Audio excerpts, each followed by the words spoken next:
मी तुकाराम सोनवणे, मुक्काम पोस्ट नावरा, तालुका शिरोळ, जिल्हा पुणे। मी शेतामध्ये ठिबक धुवायचं काम करीत असताना ते ठिबक ऍसिड डोळ्यामध्ये उडालं की डोळ्याची एवढी आग झाली की पुढं काही दिसना, सगळं धुई झाली, सगळी अशी धुई सारखं। त्यांनी लगेच गाय केली, मला म्हणले पाणी दे पाणी दे। पाण्याने डोळे मग धुवून काढले तर मला काय म्हणले, मित्राला फोन लाव माझ्या, आम्ही दोघं आत्ताच आलेलो थोड्याच वेळापूर्वी, तो इथंच रानातच। लगेच आले त्यांचे मित्र पण।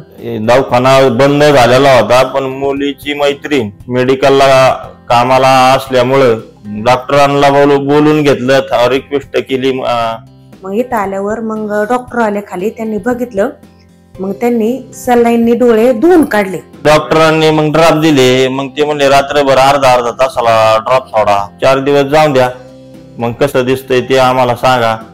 पण 4 दिवसांनी कमी दिसत पडायला लागले। आमचा मेवना तर त्यांना सारखं रिक्वेस्ट करून सांगायचा, डॉक्टर एक तरी डोळा द्या, डॉक्टर एक तरी डोळा द्या। पण नाही, डॉक्टरांनी मला एक नाही म्हणले, दोन्ही पण डोळे देतो। मग 6 आठवड्याने ऑपरेशन केलं डॉक्टरांनी, दोन्ही डोळ्यांचं ऑपरेशन केलं संगत। आणि मग डॉक्टरांनी महिनाभर डोळे बंद करून ठेवले। गॅरंटी दिली भालेकर डॉक्टरांनी, काही काळजी करू नका, आराम करा। आता मला तर असं वाटायचं की जिंदगी आता संपली, असं वाटायचं काहीतरी करून घ्यावा। पण डॉक्टरांनी लय आधार दिला, भालेकर डॉक्टरांनी।